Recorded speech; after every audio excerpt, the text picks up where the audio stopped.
So this was something that I originally started doing with my team to make sure that everybody was on the same page with the projects that we've been working on, even if they weren't directly involved in the projects. It became sort of a monthly wrap-up. And when I asked on social media if people would be interested in seeing this kind of behind-the-scenes stuff, it seemed like they were. So this is my attempt at being completely transparent about some of the things that have been going on inside Kind Copy during July. If you don't know me, my name is Catherine Horn. I run a business called Kind Copy where we work with founder-led businesses to make sure they are getting more out of the audience they've already got. And July was a really good month for us. We ended up having a significant revenue lift, both in terms of new money in and in terms of monthly recurring revenue. And what was interesting about this revenue lift is I think it came from curiosity and experiments. And I actually didn't realise we'd had such a significant lift in revenue until kind of the end of the month, when it sort of snuck up on me a little bit, because we were working on things that just seemed like an interesting thing to explore. For example, we had been working on a project with a local optician, and this dated back to sort of the end of May. We'd noticed that this local business had this amazing service, and it genuinely was amazing, where people could walk in, get help for emergency medical eye problems, and often get help the same day. They wouldn't have to pay any money as the patient, but the optician would get paid roughly £100 per person. And the only reason this wasn't a bigger deal in that opticians was that people simply didn't know about it. So we launched an awareness campaign where we built out, a funnel, a landing page, a bunch of social media, a way to develop traffic to that page. And we had some fantastic results. We lifted their revenue by more than 56%. So this isn't just internet traffic, this is actually people walking into the practice and the optician getting paid. When I first heard about this, I thought, well, this is going to be rubbish though, because if it's a government-backed funded thing, it's going to take absolutely ages for them to get their money out. Turns out it only takes 30 days. So this was really worth pursuing, which we aggressively pursued during June. We lifted their revenue, we made them extra money, we learned loads about how to set this up in terms of the tech and the stuff in the back end, but we decided not to pursue this niche. And I can make another video going into this in more detail if that's of interest to you guys, but basically my lessons were that referrals and a promise of referrals are not a substitute for revenue. I'll never wait for an introduction again. I sort of was holding back on making contact with other opticians because I was kind of waiting for that introduction to happen. There was no need for me to do that. I shouldn't have done that, and I should know better. But what was cool about it is because I was turning each sort of step of the process into marketing assets as I was going, I felt like I had a really strong grasp of the numbers. Like even now in August, I can remember how much money they made. I can remember what the lift in traffic was. I can remember what percentage was coming from the immediate local town on Instagram, for example, versus towns 5 miles out. So still a bus ride away. And it was interesting because we decided not to pursue this vertical, even though we had this really great result, because there was a ton of red tape. Because it was a medical practice, even though a founder actually owns that business, they were independent opticians, they weren't really present in the business, and it seemed like a lot of the decision making was being passed to them from local government. And so here's what we actually did. We did the one project, and then we reached out to the top 30 independent opticians that were local to that area. We sent emails, zero response. We then did cold outreach on social media, zero response. We sent physical letters through the post, zero response. And then on week 3, we did phone call follow-ups. And what we learned was actually fascinating. Almost half the people we contacted had no decision maker in the building, and a quarter had literally lost the communication. So either they weren't receiving emails, they had misplaced the letters, So it seemed like it was kind of a chaotic industry and perhaps not a great fit for the speed we wanted to move at. This was one of those projects. If you ever have worked with me or know me in a personal capacity, I'm not one of these marketers that's absolutely locked in on numbers. I think numbers give part of the story, but I don't think they give all of the qualitative, emotional, psychological data that's actually really useful. But this was the most stark, like, there is no signal, only noise indicator that we'd ever had in a market. And so it was a really interesting experiment, but probably wouldn't pursue them. Since writing these notes up, I have actually had a reply from local government, which when I sent an email initially, they sent an automated response saying it's going to take 17 days. It actually took 30 days for them to come back to me. So in terms of, like, is this a top priority for opticians, local government, independents that are in charge of their own distribution? Doesn't seem like it. Even though this is a really high yield product that they offer. So seemed like a weird one to me. But that was a learning curve for me. At the end of June, I started working on a 6-week project that was something that I learned from Taki Moore on one of his YouTube videos. I thought this was a great idea. And the way I ran that project was I literally just voice noted into ChatGPT, these are all the things I need to get done in relation to this project. Help me to organise my thinking in a sequential way. Because I find, like, doing stuff in order, particularly processes, can be really difficult. So I just, like, brain dumped into an AI, and it had it sorted out for me. Because of various things, one of our clients going on holiday kind of in the middle of his project, we had a significant amount of work left for week 6. So I'm now going to switch to a different experiment where I run a 4-week model rather than a 6-week model. I think there's less chance that I'll get bored. I think there's plenty of time to do everything you want to do in 4 weeks. I think that'll just work better for us. And whatever was left in the 6-week, week number 6 of the 6 weeks, has been incorporated into the 4-week model. I'm going to do that as a test. I also think it could be cool to do a 3-week test with 1 week of kind of wrapping up old projects and setting plans for new projects in week 4. But for now, we're just going to try a 4-week test. Personally, I've been super focused on creating some leveraged assets. YouTube is new for me. This is brand new. One of the things I think would be sick if I could learn in this video is how to link another video to this video. Don't know how to do that. Literally all I know how to do is record this video and upload it. I don't know how to do anything else yet. But it would make really good sense if I could have the optician project video linked to this, or the experimental 6 versus 4 week video, for example, linked to this. I haven't figured any of that stuff out yet, so if you know how to do that, please leave me a comment and explain it to me. Otherwise, I'll just go and look it up myself.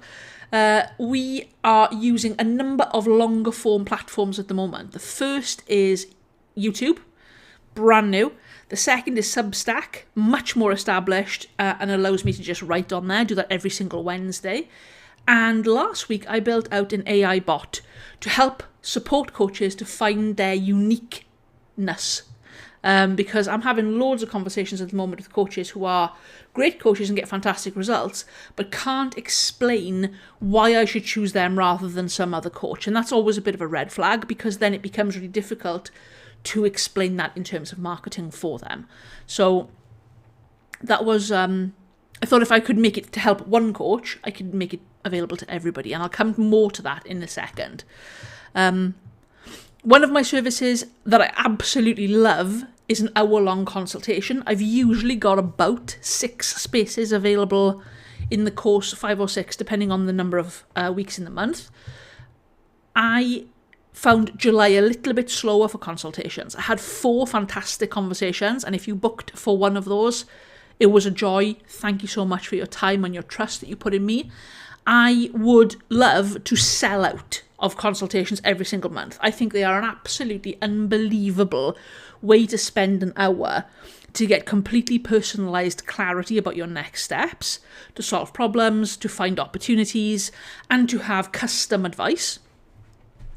I think this is a really valuable and viable alternative to sort of extended contracts with mentors.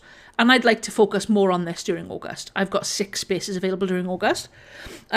We welcome new clients to Copy Tapas, which is my leveraged coaching container.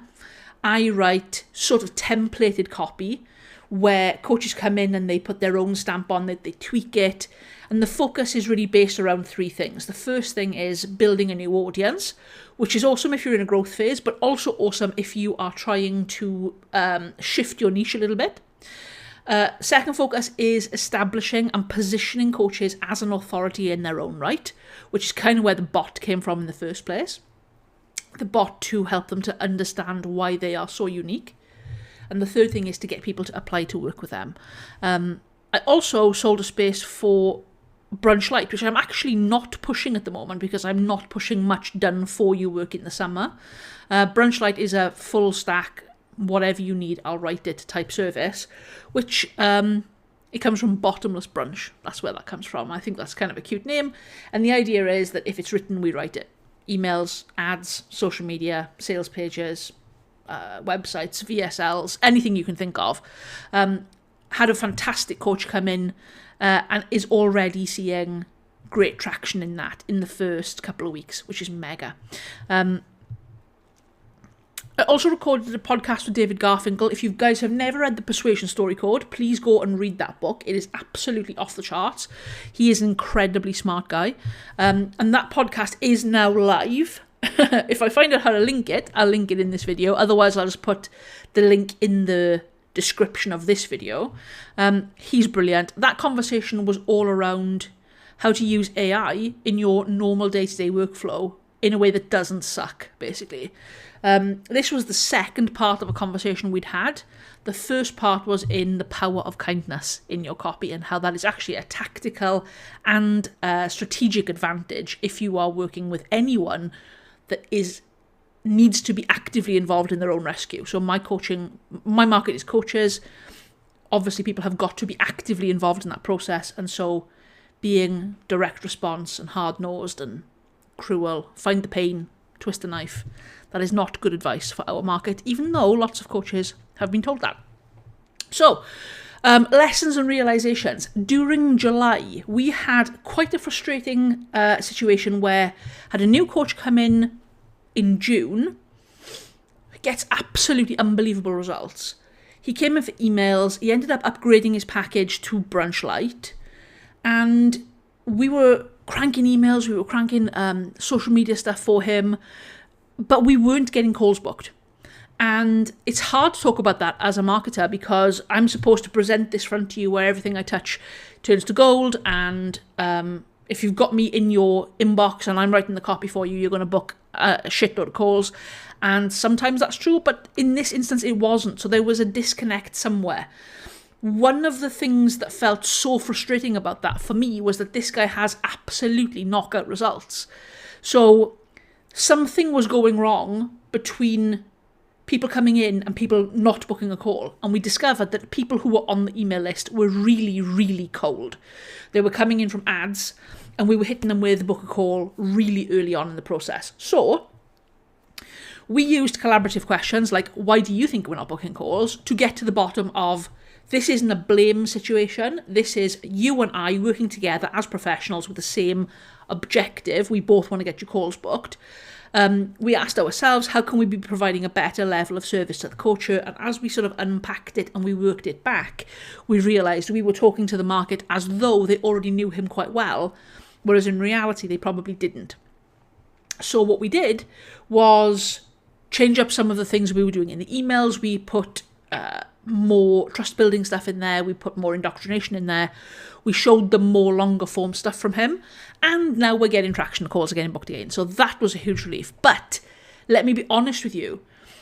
I'm not immune to the frustration of you've put your trust in me to get you booked calls and we're not getting booked calls. That is frustrating and confusing. And there's often a lot of moving parts. By the time I come into your business, you've usually got ads, you've usually got a decent amount of organic social media, you've usually got a lead magnet, you've usually got some kind of email system in place. Sometimes there's even webinars and more complicated stuff going on. And so figuring out exactly what the issues are can be tricky. So this is a reminder, if you are working with a marketer, we are fully on your team. We're on board. We want to make it work. And we're not being deliberately difficult when things don't go right. We are working with you to figure it out.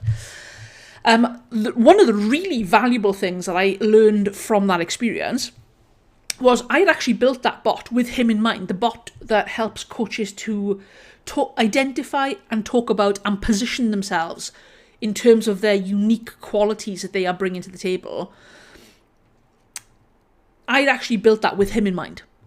And the question that I was asking myself is, how can I make sure that whatever we build now can serve lots of people at once?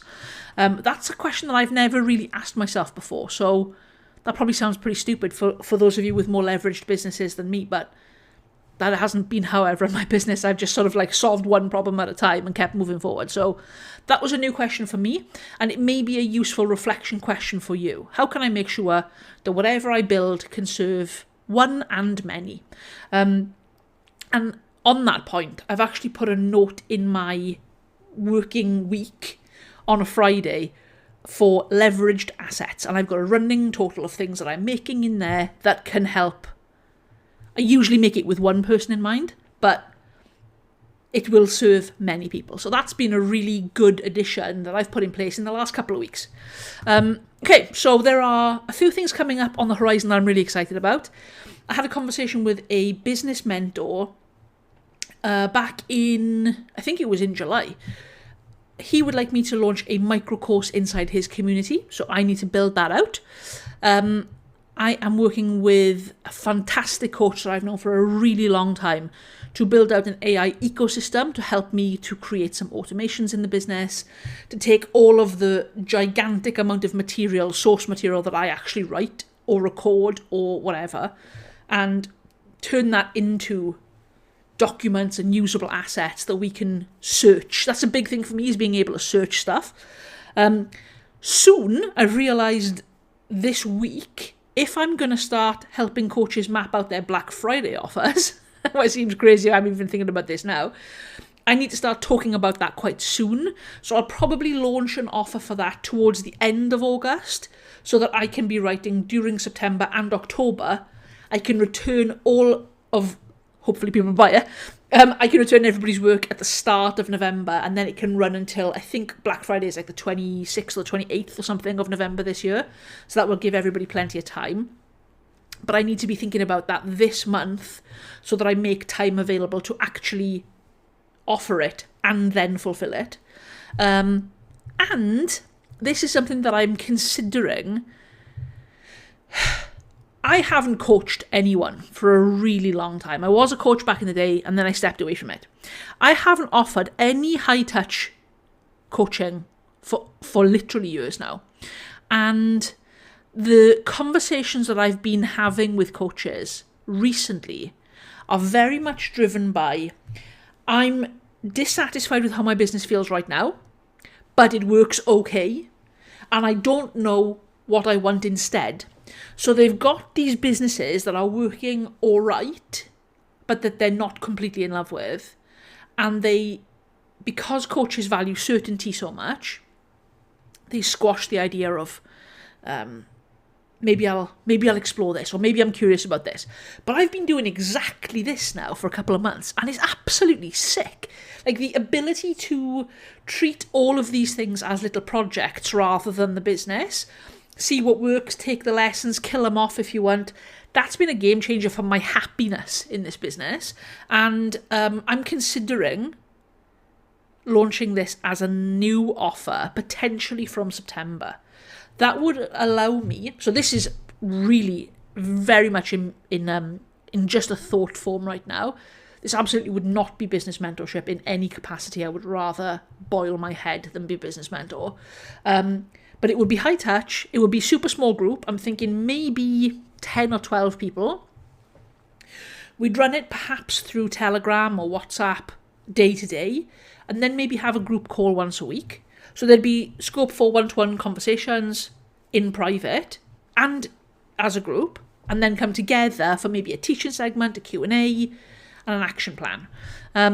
I think there's a lot of coaches right now who are feeling a bit out of sorts when it comes to their business, and they are wrestling with finding the work worth doing. This is very much a position that I've been in myself. And I've got a name. I've got a name for it. I've got a payment scheme. But at the moment, I'm in the phase of like, would there be any interest in this? So it definitely hasn't gone live yet. I'm just playing with the idea. But it excites me, and I'm giving myself permission to be curious this year. So that's been it for me. This is the July wrap-up. Let me know what you think about this format. Is this useful? Do you want to know more about any of this? Is there anything on this list that you want me to dive into in more detail? Yeah, this is video number 2. Thank you so much for watching. I really appreciate you being here. If this has been a vibe, hit the subscribe button. I'd love comments. I'd love any feedback. Thanks so much for being here.